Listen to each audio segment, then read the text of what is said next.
So ప్రతిజ్ఞ ఏం చేయమంటున్నాడు ఆయన, నాకు ఒక బాబా తప్ప మరెవరూ లేరు అని ఎప్పుడైతే ఈ ప్రతిజ్ఞ చేసి మనసు బుద్ధి బాబా వైపు ఉంటాయో, సో అప్పుడు బుద్ధి పనిచేయడం మొదలు పెడుతుంది, సరి అయిన నిర్ణయాలు తీసుకుంటుంది. ఎక్కడ చెప్పాడు బాబా విషయము, ఇదే మురళిలో 361వ పేజీలో లాస్ట్ కి చెప్పాడు. మీ అందరి చేత అండర్లైన్ కూడా చేయించాను నేను.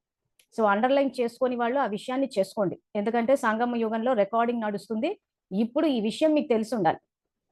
సో ఎందుకు చాలా మంది వచ్చి 10 సంవత్సరాలు 20 సంవత్సరాలు మోసపోయారు అని అంటే, ఇక్కడ ఏదైతే భావన అన్నది ఉందో, అంటే భక్తి మార్గంలో, సో ఆ భావన ఉంది కానీ దాంతో పాటు జ్ఞానం ఉండాలి అంటున్నారు. సో ఏ జ్ఞానం ఉండాలి మనకి, భగవంతుని యొక్క యథార్థ పరిచయం ఉండాలి. భగవంతుని యొక్క యథార్థ కర్తవ్యం రాబోయే వాక్యాల్లో బాబా అదే చెప్తున్నారు. అది లేకపోవడం వల్ల ఏమైపోయిందంటే, ఆయన గురించి ఎవ్వరు ఏది చెప్పినా నమ్మేశారు. ఆయన ఏ పద్ధతి పెట్టాడని చెప్తే అన్ని నమ్మేసుకుంటూ పోయారు. కానీ నిజంగా చెప్పాలంటే ఆయన భక్త సులభుడు అన్నారు.